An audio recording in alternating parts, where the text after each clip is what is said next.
think the Raiders already regret signing AB or trading for AB? Not at all. You got to think about what he was doing in terms of this frostbite accident. It was in the spirit of football. It was in the spirit of rehabbing. Maybe he went too far, obviously, with the result. But in the spirit, in that moment, in that decision, I think AB was doing something a lot of football players have done.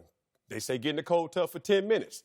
Man, I'm really sore, though. What if I stayed 15? You know, okay, ice it down 3 times tonight.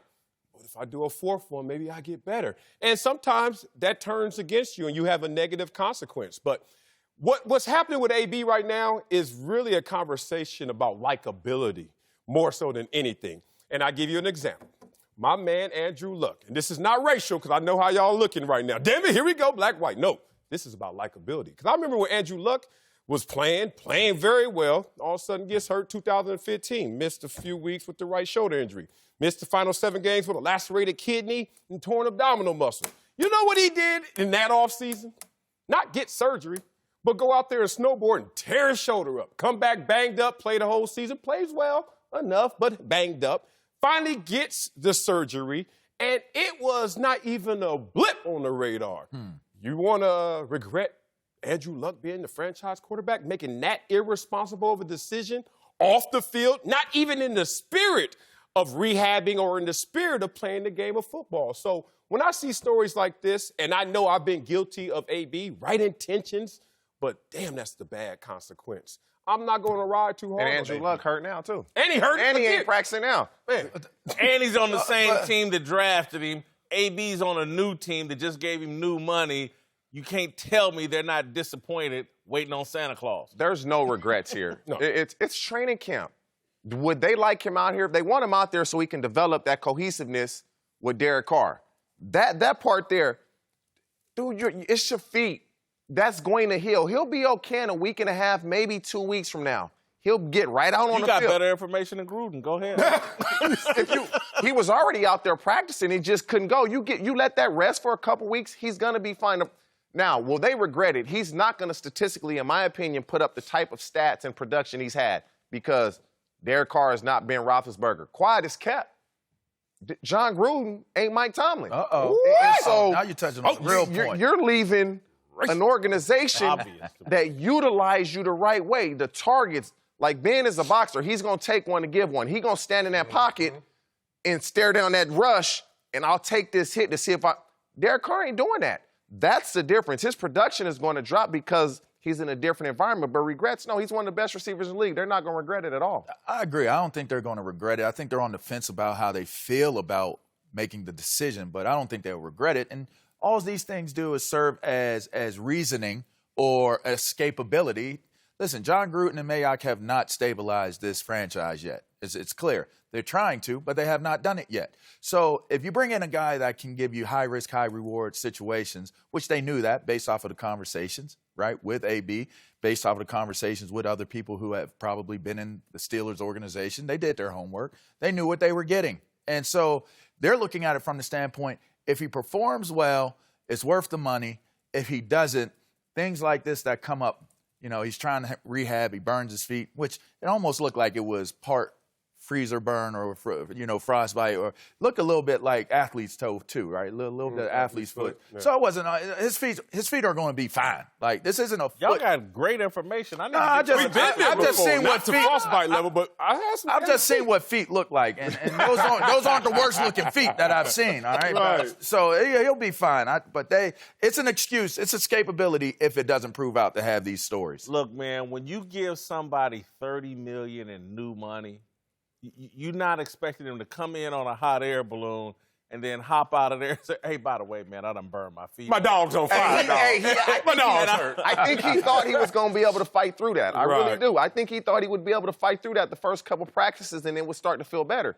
Because there's no way you pull that stunt and then say, it's AB. You do pull that stunt. Guys. I'm sorry. Yeah, that's the problem that I have if he is pulling that stunt with full knowledge that I ain't going to be able to go. But he actually tried to get out there, and they said, no, you're going to have to stop. Yeah. I still wouldn't have done it. He can't cut. Yeah, I agree. It's on the fence. Poor taste. Look, poor taste. I get you, and it's a solid point about Andrew Luck. Very solid, yeah. But there's no equivalency here. Andrew Luck, what he did was stupid. No question about it. And look, Ben Roethlisberger wrecked on a motorcycle at some point. Yeah, so we've seen people do irresponsible things. But when you own a brand new team and the team that just got rid of you says there's off-the-field problems and that you're that kind of productive and they even make the move to get rid of you, you need to come here on your best behavior. Your first impression is your most important impression. And he's gotten off to a bad impression. Their whole offseason is built around him. Everything Gruden's trying to do with the quarterback is built around him. And this guy's unavailable because he wants to do some stuff away from the team. I'm just sorry. There's away from the team, but for the team, at least in spirit. Let's just be real about this. Like, let's leave perception alone and get into impact. Because there's been times you've been on a team where you get a late trade in camp, you get a trade during the season, and that guy wasn't there in terms of team building, but he has an impact. Amari Cooper comes to mind for last year with the Cowboys. This is a situation where, look, you spent your hard-earned money on something, you want it. You bought that Ferrari, you ready to drive it off the lot. But you're a little thirsty, bro. Let them get that tent right. Let them get them sounds right. Let them customize that thing. It takes 2 weeks to come back. The whole offseason was for Marcellus. You know what? And sometimes that's for training camp. If it's worth it, and he is worth it. There's not been one negative comment from John Gruden on Hard Knocks or even through the media in terms of his report on AB. He's just excited. He can't do that, though. He can't. You know he can't do that, Marcellus. He can't say anything negative about AB at this point. It's too early. That's why I said this is. There's nothing negative that could be said as far as his performance, his in the locker room, around the guys. But even if there was something that could come out. Nothing. The guy just showed up on a hot air balloon, unable to practice, but that's not negative. So if he would have took the bus, it was all good? Dude, if he had called and said, hey, look, my feet are burned up. When I get to camp, there may be a problem. I got to go. You got to go with Could you imagine if Jalen Ramsey showed up with that Brinks truck, got out the Brinks truck, y'all fitting to pay my man some money. And the next day, money got frostburn on his feet. He thought he was going to be able to give it a go. He shouldn't have did it if he thought it. You better know. You better know. Hey, You get off an air balloon, you better training know. camp. He's done this the last few years in Pittsburgh. I'm telling you. He's done the helicopter ride. This morning, I thought I was going to get into these 44-size jeans. I thought. But I knew damn well I couldn't. And this man knew damn well when he got out of that hot air balloon, I got some bad news for y'all. Right. Now imagine if you bought them to the show, Whit.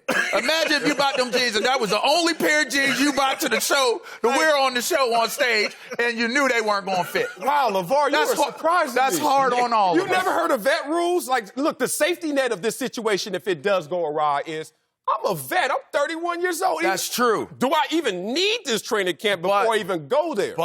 But with what? the circumstances surrounding AB and everything that took place and how he departed from Pittsburgh. Oh, he got to feed into the door. Marcellus, He don't have to feed. You know the new money rule. That. You know you got to be Marcellus, smart you know about the new it. money rule. What's that? When they give you new money, they want you on that practice field. That's real. That's real. All right. Strategic. Ferrari in the shop. Thanks for watching. Subscribe here to get the latest from the show. And be sure to check out more of the best clips from Speak For Yourself or go watch a few segments from our other shows on FS1.